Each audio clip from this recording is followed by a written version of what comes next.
Microsoft just dropped another Windows 11 26 H2 Insider preview build number 26300.8497.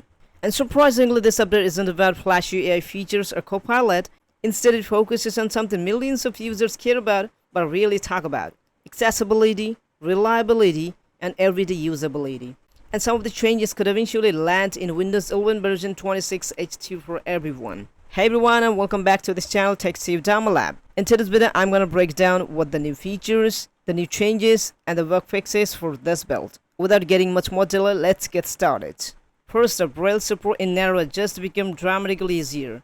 Microsoft added support for HID standard refreshable Braille displays, which basically means compatible Braille devices can now work as free plug-and-play accessories. No complicated setups, just connect 3 USB and start using Narrator immediately. Bluetooth support is also included, meaning users can pair Braille displays wirelessly just like headphones or keyboards. Even more importantly, Braille devices now work during the initial Windows setup process, also known as VV. That means users who are deaf and blind could potentially set up a new Windows PC independently from the very first screen. This is actually one of the more meaningful accessibility upgrades Windows has introduced in recent years. Next, Microsoft quietly introduced a completely new settings called Screen Tint, and this could become surprisingly popular. If staring at a bright display for hours gives you headaches or tired eyes, this feature adds a customizable color overlays across the entire screen.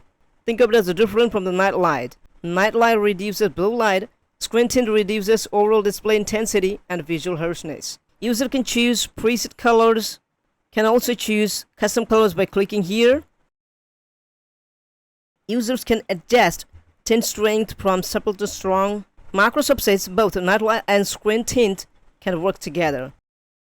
However, there is one limitation. Turning on Screen Tint disables existing color filters, so users relying on accessibility color filters may need to choose between them. For people working long hours, editing videos, coding, or gaming, these features might actually become useful. Another small but noticeable change: Magnifier touch panning bars are now turned off by default. This sounds minor, but Microsoft says removing them gives touchscreen users a cleaner, less distracting zoomed-in experience. If needed, user can enable those controls again inside accessibility settings. Now, something aimed at offices, classroom, and noisy homes, Microsoft introduces voice isolation inside voice access. This feature attempts to separate your voice from surrounding conversations and background noises. This would be beneficial with using voice commands while coworkers are talking nearby, or family members are in the same room.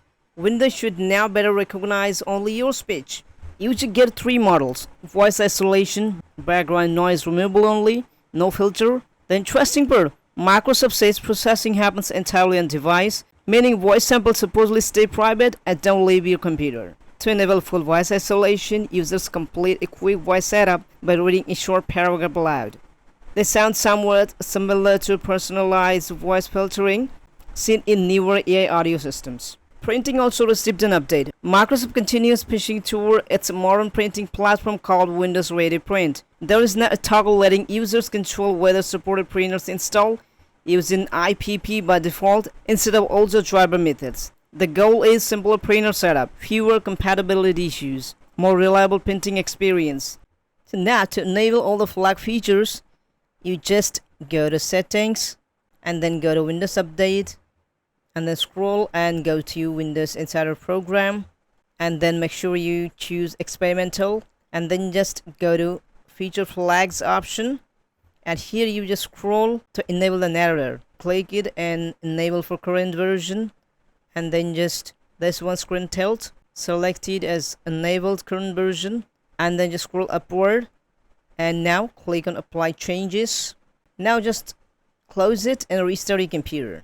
Now let's talk about the bug fixes, because several annoying problems apparently got resolved. According to Microsoft, this build consists of fixes: Explorer crashes causing taskbar blinking and constant refreshing, Win+X menu failure, duplicate energy saver quick settings, unexpected audio muting, Japanese and Chinese IME typing issues, SSDP reliability problems, issues with DISM restore health commands. So under the hood, this update seems heavily focused on stability improvements. There is one important known issue though. Microsoft warns the reset this PC may get stuck in some situations. If users need to reset the Windows, the recommendation is using cloud download option instead of local reinstall. So keep that in mind before troubleshooting future problems.